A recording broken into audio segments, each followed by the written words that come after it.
We are moving on to our next panel discussion, which is sustainability, AI, and next-gen innovation.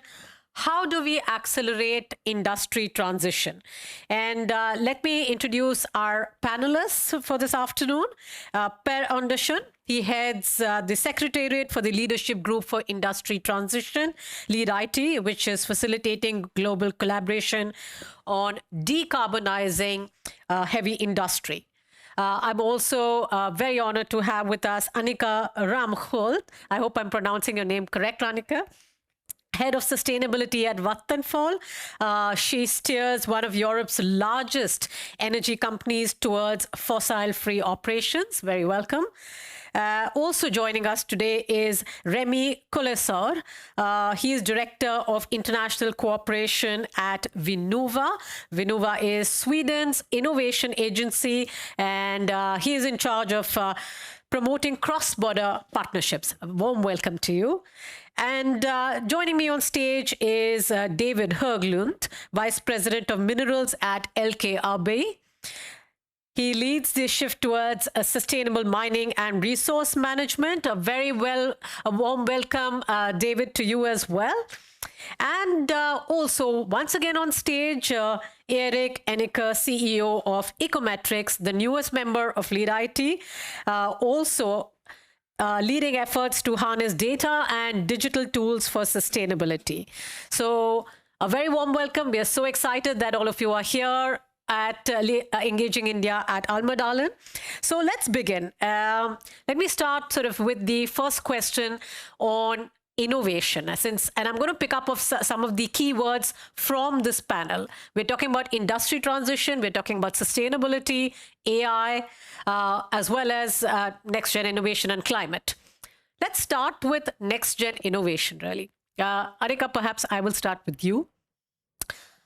When you're talking, when you look at what is traditionally known as hard-to-abate industries, right? These are heavy industries.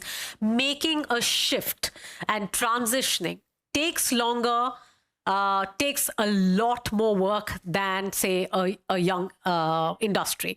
How are you doing it in your organization? And are there any innovations or sort of disruptive tech that you are using which you can share? And what's your goal? Three questions. There's a lot of questions in there. But for those that are not aware, so Vattenfall energy company. So we know that we will be fueling the entire transition now when we move away from fossil fuels, and we have been active for quite some time trying to see where can electricity play a role in really doing the transformation. And I've identified that the transport sector, but also the hard-to-abate industry sectors like the one for steel, cement, chemical, etc.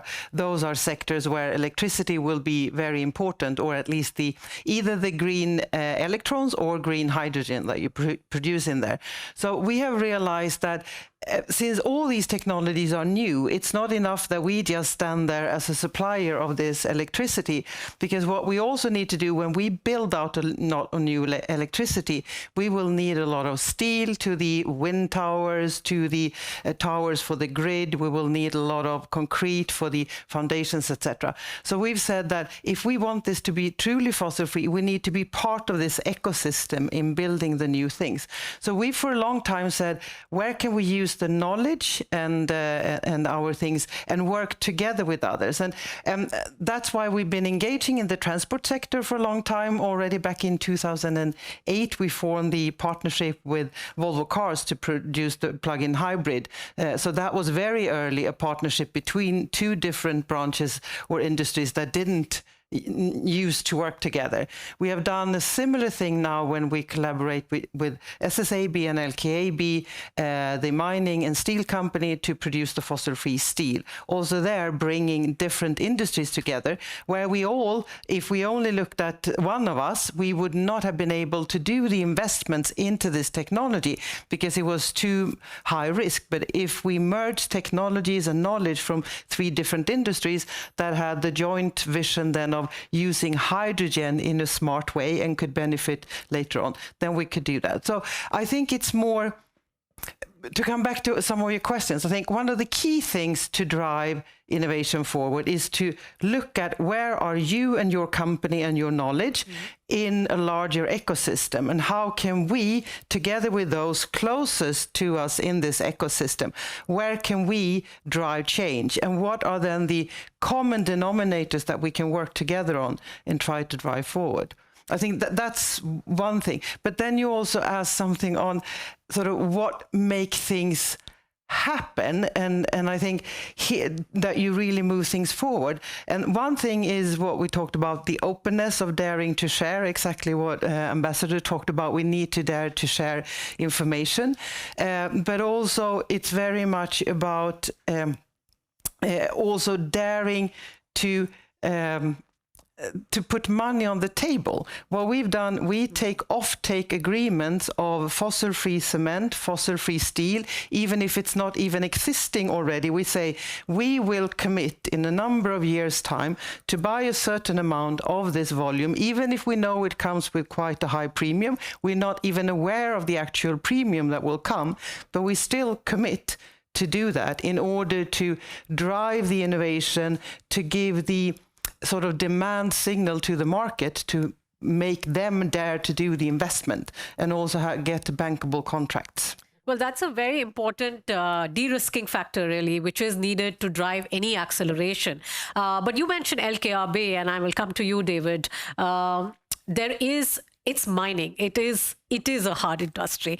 There are some realities which you can't wish away. But when it comes to accelerating the transition, how are you all doing it at LKAB? Well, several things, and I would say first, the mining and minerals industry has a unique and dual opportunity. That is, firstly and foremost, to accept the impact we have on environment and on emissions, and approach that how can we transform our industry. But secondly, being efficient and able to deliver these new minerals and metals that you talked about as well, to fuel the energy transformation that is needed for this every year. That is another opportunity we have. So we are sort of a starting point for the broad transformation, I would say. And every value chain, regardless if it's in services, has a dependency on metals and minerals. Otherwise, it doesn't happen. So that's a general sort of approach, and a dual opportunity is fantastic. So in addition to that, we are then developing the hybrid initiative, where we are looking at decarbonizing our customers' value chain, which is then using hydrogen to reduce the iron into pure iron, not iron oxide. So that takes away the need for a blast furnace with our customers, and they can instead use an electric arc furnace. Additionally, we're also taking out the extra material that we mine, but today deposit. So we mine iron ore as a primary, but then there is apatite in this, which is a mineral that contains phosphorus and also rare earth oxides. So now we have a project and are building a demonstration plant for 800 million in Luleå, where we're going to prove this and scale up for a full-scale industrial plant of extracting that from what is already mined, so resource efficiency. And a good example of how others can take after, I hope. Very interesting. I have been to your, in fact, site at Kiruna once. And if I think if anyone is in Kiruna, it's really worth going to. But coming to you, Erik, I mean, you've just become a member of Lead IT. Lead IT has really big players across different countries. There's big industry from India. There's big industry from Sweden, other countries as well. So what's your disruption? How can you enable the big guys really to make the transition, to accelerate it? Well, it's a big responsibility. yeah. No, I think being a young, agile, innovative company makes us be really quick and really adaptive in taking in new technologies and new opportunities. And I think also one of the things that really sort of gave us really eye-opening was sort of the collaboration that is possible between India and Sweden, which I think we can be a really big help in and help facilitate, because we're focusing on AI and there are sort of some very, very, very powerful and very interesting initiatives going on in sort of in the hard-to-abate sectors. That's not supposed to be called that anymore, but anyways. But one of the things that we can do with AI and data analytics is basically help the whole value chain make more optimized choices based on information, because it's so much information, it's so hard to get to, and that can be done pretty quickly. So some of these initiatives takes 4 or 5 years, but using AI and new technologies, you can optimize choice in 12 months' time. And there are some very good examples in Sweden going on and showing that you can basically halve the environmental impact when you're building just using existing technologies and processes. And I think AI has a very big role to play there. And in terms of what we can do, yeah, we can take innovation, technology, and work in Scandinavia and in Europe, but also in India. So I'm actually going to Mumbai tomorrow to meet an Indian company to talk about how we can work with agentic AI technology in looking at ready mix optimization of concrete. So. Well, that's really good, because we in fact do have a gentleman from here who is from Mumbai, sitting there, climate leader with Deloitte South Asia, Viral Thakkar there. He will be in the next panel. So perhaps you should connect, maybe meet up in Bombay. But now coming to you, Per, and also let me bring in Rémy. But Rémy, first you. Vinnova is Sweden's innovation agency. How do you support the acceleration of the industry transition, not just within Sweden, but also really bringing in that ethos of co-innovation, collaboration, and providing the firepower that is needed for it to happen? Yeah, that's a very good question. I'm trying to answer that. But what we're doing is we are driving innovation in order to support sustainability, growth, and competitiveness. So that's our main task, and we're doing that, of course, nationally. And one thing is to find or to help develop bold new ideas, and Ecometrix is one of them, for instance. So that's a very perfect example. But we also need to make the collaboration cross-sector coupling, which is also a very good example in this application. But that's exactly what Annika said, that you need to solve or find innovation, you have to have the collaboration between different sectors. No one can alone drive forward the innovation. And that's what we're trying to do, is to mobilize actors and to work together cross-sectorial and cross-technology also. But the last is actually international collaboration, because Sweden is one of the leaders, I would say, in terms of innovation globally. But it doesn't mean that we all have all the solutions at home. What we're good at is actually collaboration, cross-sectorial, but also globally. And so the collaboration with India is a very good example on that. So if we can match Indian scales and Sweden's innovation capabilities, so we have the potential to make great things together. I know that you do have a lot of announcements, call for innovation, call for joint announcements between India and Sweden. Right. So there is a lot that's happening in that space with Vinnova and with some of the science and technology department in India. But let me come to you, Per. Lead IT and then Lead IT, Lead It, if I can call it that, Lead It and Lead It 2.0. So the ambition has been to, it started with some of the steel sectors, then cement, and then you grew, getting in more partners apart from India and Sweden, with sort of the ambition to reach net zero, or to help them through the net zero, the journey towards net zero. But each of these nations and the companies that you have are so very different. So how do you kind of put it all together? How do you help them navigate the journey and navigate it yourself? Thank you. The very good question, Rupali. How do we navigate ourselves? First of all, I would like to thank Engage India and Rupali for, this is the third year we are here. I can't think of a better host. Living in Gotland yourself. Last year we announced the Indian Steel Authority, one of the biggest players in India. This year we're one of the smallest player. We think that there's a role for everybody here. And maybe the composition of the panel itself is a testimony to that. So one of the biggest energy player in Europe, the mining sector, the state, Swedish state, and that kind of disruptor, that kind of element of I'm chasing something here that Ecometrix maybe will represent here. We work today in an in-depth partnership with India within LEADIT. LEADIT is 18 member states, and now with Erik, 28 member companies. You are by the far the smallest. Other players are much bigger than you. Don't be afraid of them. They are nice. They're called Tata Steel, Tata Motors. They're also nice people. We believe in a global public-private partnership. There's on average, maybe every second March delegation going in either way. On the Swedish side, there's 4 or 5 agencies, 2, 3 ministries. On the India side is similar, in a quite organized fashion, trying to drive this under the umbrella of and that we think is important, the joint political vision and commitment from the highest level.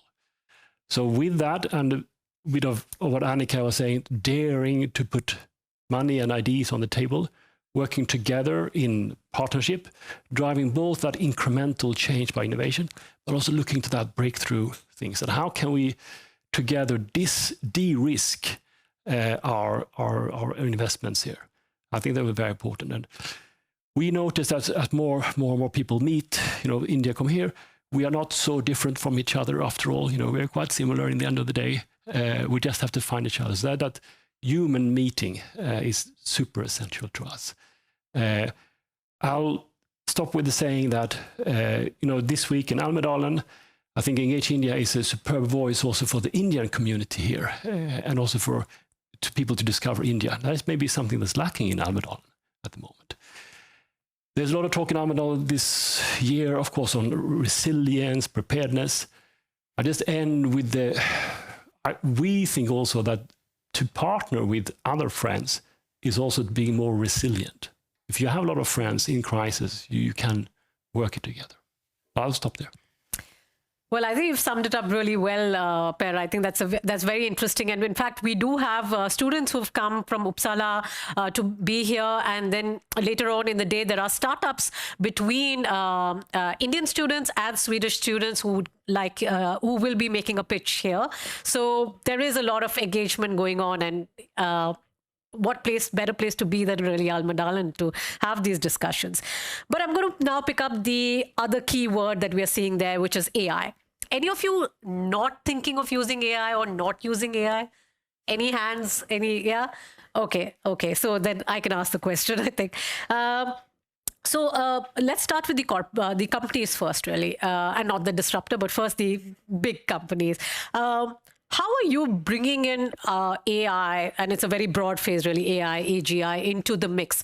Is it for resource optimization? Is it for... so how are you looking at it? Just to kind of get your perspectives on that. And what are the early sort of baby steps, when you're taking baby steps, what are the kind of early challenges that you all face? Perhaps you first, Annika. Well, I mean, we apply AI in a lot of different applications, and it's not only for one purpose. One is definitely for resources, but it's also very much, for me as head of sustainability, a sustainability issue. We can, for instance, apply drones and AI to do inspections. We can have them move into contagious areas like within a nuclear power plant, or inspect sort of high voltage grids, etc., where you earlier needed to have people doing that and you needed to shut down your unit. So it's very much an efficiency bit, very much also much better for people, also better for nature in many ways. But then it is also, if we look at AI, do digital twins before we do any big maintenance work or build anything, that we have so many times now used that and realized when we want to move something in that this would not have worked, and that would have meant that we would have stopped the entire remantling or the work that we were doing. And now instead we can experience this with a digital twin, and then the downtime is so much shorter, and also so time saving as well. So there's a lot of different purposes to apply it. But then it's also, I think the general AI will be very much also not only on the big things, but very much optimizing maintenance, and you have sensors that you put up in your operations, etc., that will do the small things. Not to mention the daily work. My life is so much easier with AI when you ask the co-pilot to do things, to summarize things. So I mean, there's so many different areas that you can apply it. However, you ask for there's always a but and a challenge. I think one big challenge is you want it to solve everything, and it always is something that you usually need to get access to API from someone, and they charge dearly or won't even give it out. So that is one thing that is preventing things, and we are still in the area where daring to share data and knowledge is not there, something that everyone has realized that you can do. And there are also limitations to what you can share. So I think this is an area that we need to work much more. But that's why we have Startech and others like you. You will fix that. Question to him, you will fix that for us, right? So Erik, you want to pick it up from there? That was a nice one. I can try, right?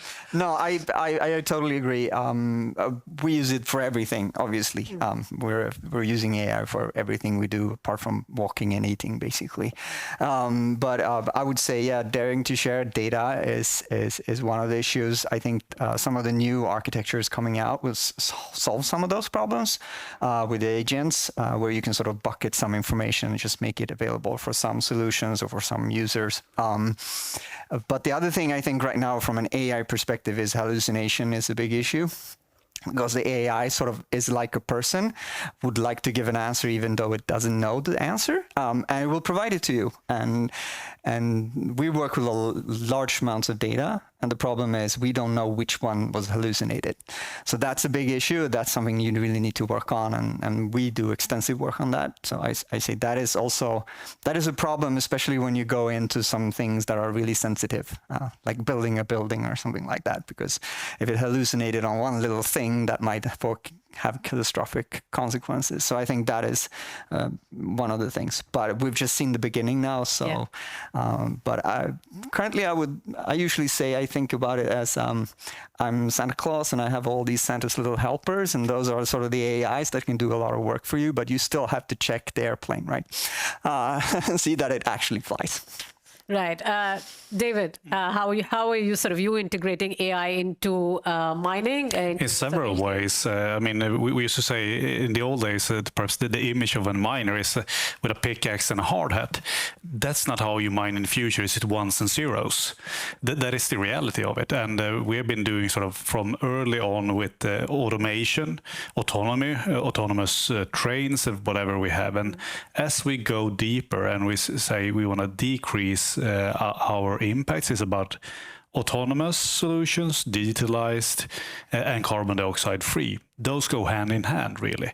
And also when we go deeper, it increases the risk, so we don't want to have people in the front line and so on.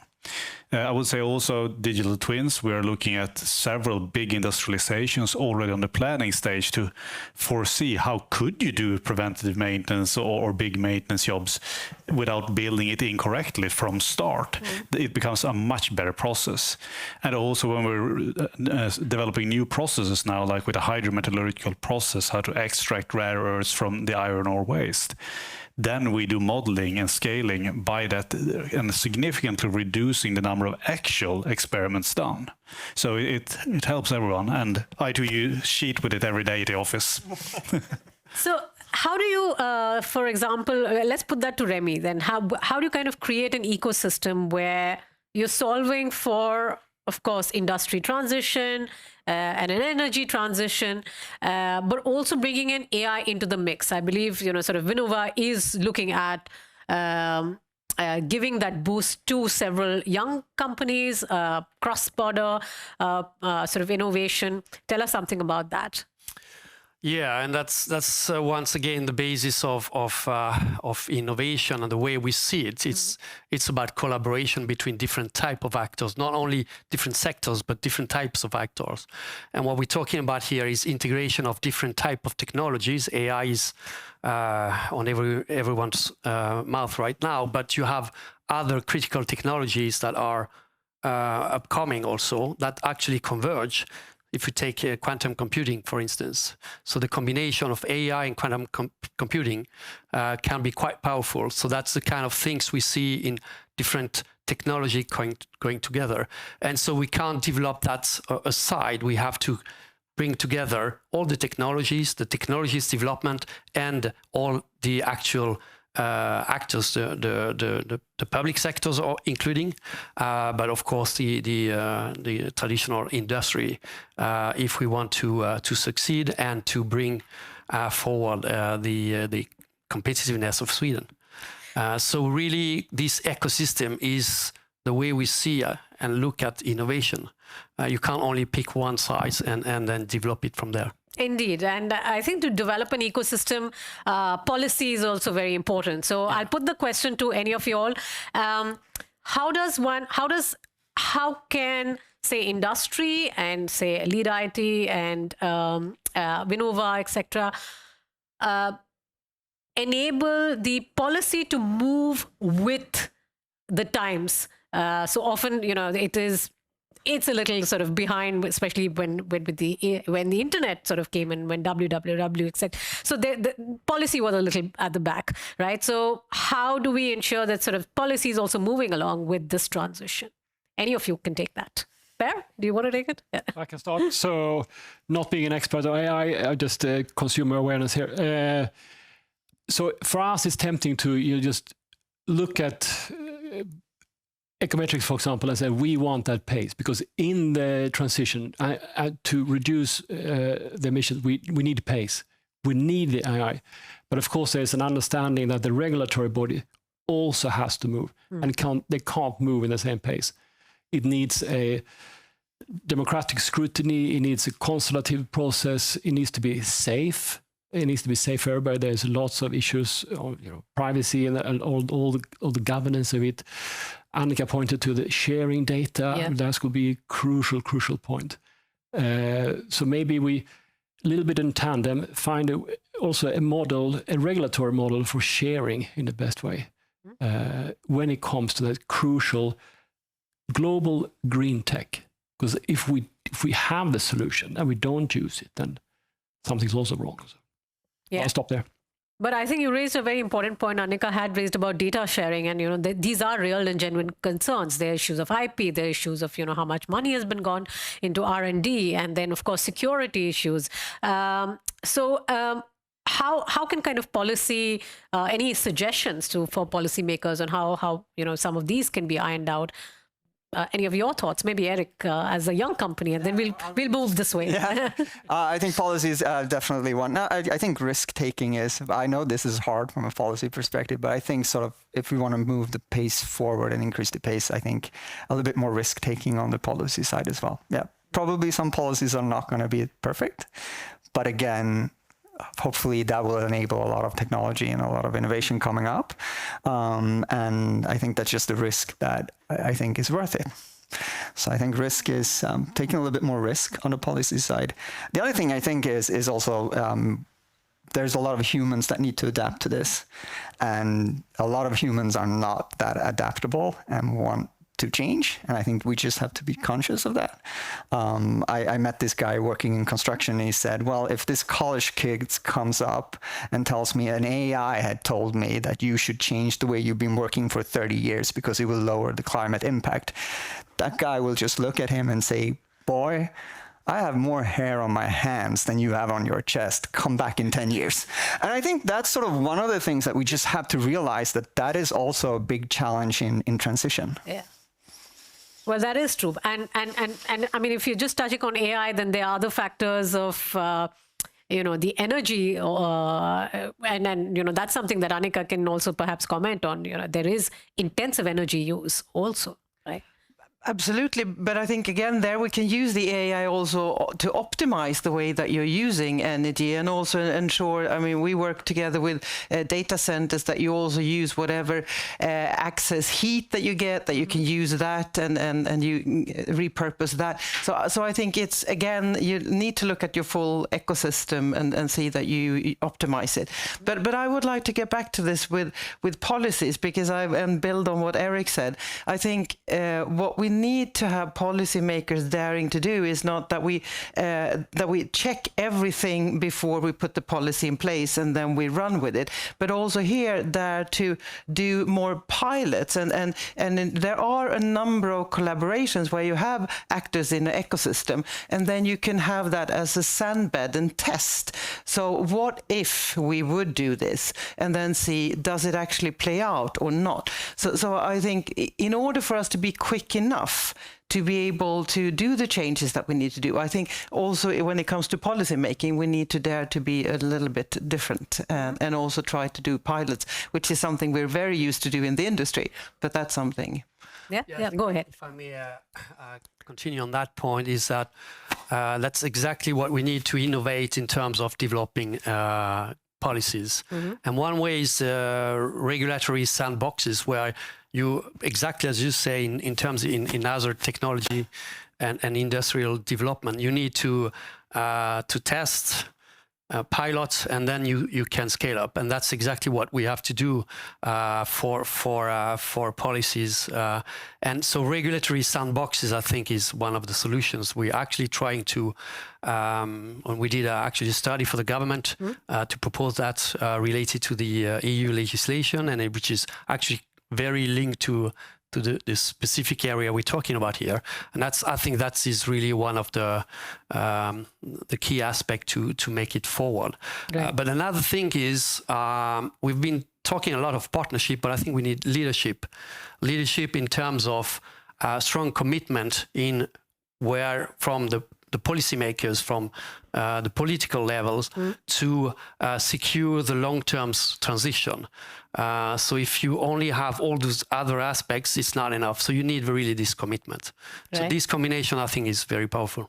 Interesting. I'm picking up some words here in terms of course, a strong commitment from the political force, from the governments, as well as regulatory sandboxes, risk-taking, the ability to take risk as well. And David, why don't you add to that? I mean, what are your thoughts on how can policy really keep up, and what are your suggestions? Oh, policy regulation in AI, not my expert area. And these guys seem brilliant, so I'll say yes to what they're saying. All right, okay.